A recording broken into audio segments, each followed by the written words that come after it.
Hey everyone, and welcome. Today, we're diving deep into what is, without a doubt, the single most important component in any Kubernetes cluster, the Kube-API Server. Seriously, this thing is the gatekeeper, the brain, and the central nervous system all rolled into one. If you want to master Kubernetes, you have to understand this piece first. So just take a second and think about it. You've got pods spinning up and shutting down, nodes joining and leaving the cluster, deployments scaling up, scaling down. I mean, how on earth does a system this huge, with so many moving parts, not just fall into total chaos? Well, the answer, and honestly, the genius of the entire design, is that everything, and I mean everything, has to go through one single central point of control, a single front door that every request, with zero exceptions, has to pass through. You know, a really great way to think about this is to imagine your entire Kubernetes cluster is a massive hotel. In this hotel, the API server is the front desk. You literally can't do anything. You can't get a room, you can't order room service, you can't check out without talking to that receptionist. They're the hub. And your kubeconfig file, that's just your key card. And the security guard checking it, well, that's the security system we're about to get into. And this, right here, is the absolute golden rule of Kubernetes. You need to burn this into your brain. You, as a human with kubectl, you don't talk to a node. The scheduler doesn't talk directly to a kubelet. Nope. Everybody talks to the API server and only the API server. This centralization is what gives the whole system its power and control. Okay, so if it's that important, what does it actually do? I mean, what's its job description?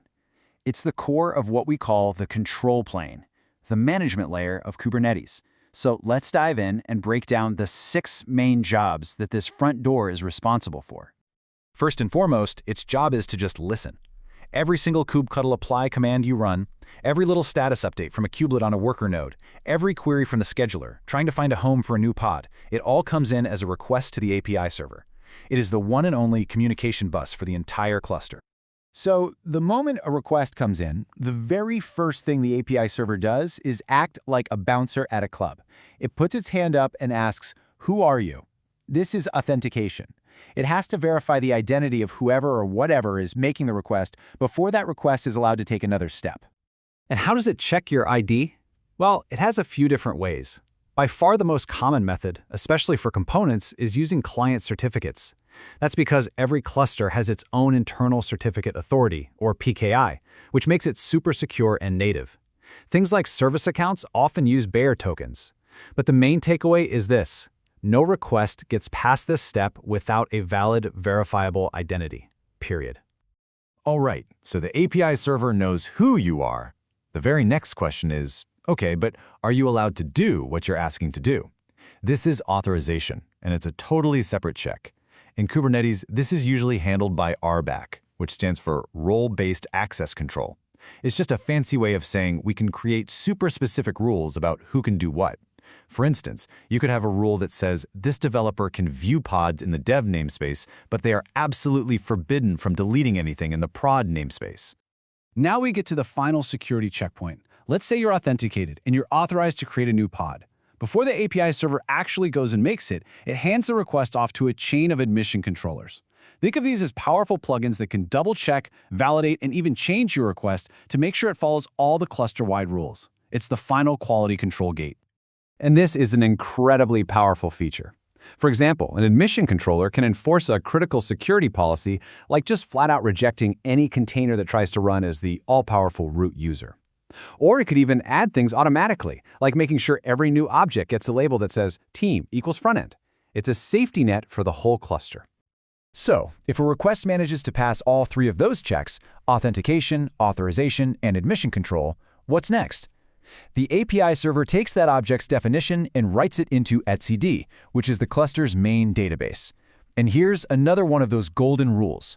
The API server is the only component that is ever allowed to write to etcd. This prevents corruption and makes sure the cluster's source of truth stays totally consistent. And finally, the 6th job. The API server exposes all of its magic through a standard REST API. This is the universal language that allows everything, from kubectl on your laptop to custom controllers and monitoring tools to talk to the cluster. Every action you can think of maps to a simple API call, like doing a get for pods or a post to create a new deployment. All right, that's a lot of theory. Let's make this real. Let's trace the journey of a command you've probably run 1,000 times. A simple kubectl get pods. So when you type that in your terminal, kubectl first looks at your config file to find the API server's address and your credentials. It shoots off an HTTPS request. The API server immediately does its checks, authentication verifies it's you, and authorization confirms you're allowed to list pods. Once you're cleared, it grabs the latest pod data from etcd, zips it back to you as JSON, and kubectl then formats it into that nice, clean table you see on your screen. And the crazy part? All of that happens in the blink of an eye. Now, given how absolutely central this thing is, we have to ask the scary question. What happens if this front door just closes? What if the API server goes down? The result is immediate and it is catastrophic. The entire cluster becomes blind and deaf. Your apps that are already running might keep on chugging for a little while, but the control plane, the brain of Kubernetes, is completely and totally offline. I mean, just think about the chain reaction here. Your kube commands, they're going to fail with connection refused. The scheduler has nowhere to ask about new pods, so no new applications can start.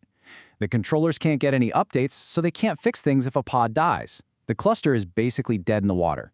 This is exactly why running the API server in a highly available setup is absolutely non-negotiable for production. Okay, let's pull all these threads together and just really nail down the role of this component, because it's not just a front door, it's so much more than that. At the end of the day, the thing to remember is this. The Kube-API server is both the single front door and the brain of the entire cluster. Every single action, whether it's from you or from another part of the system, gets funneled through it, validated by it, and ultimately recorded by it. So a really easy way to remember its function is to think of it as having two different personalities. On one hand, it's the receptionist and the security guard. It handles all the incoming traffic and makes sure only the right people are doing the right things. And on the other hand, it's the strict filing cabinet manager, the only one allowed to write the official records into etcd. And that really leads us to our final question. If the API server is the central brain and the communication hub, what about the other major components that work right alongside it in the Kubernetes control plane? See, the API server doesn't work alone. It's the heart of a team. It works with the controller manager, which is kind of like the cluster's autocorrect system, always fixing things. It serves the scheduler, which is the master planner that finds the perfect node for every new pod.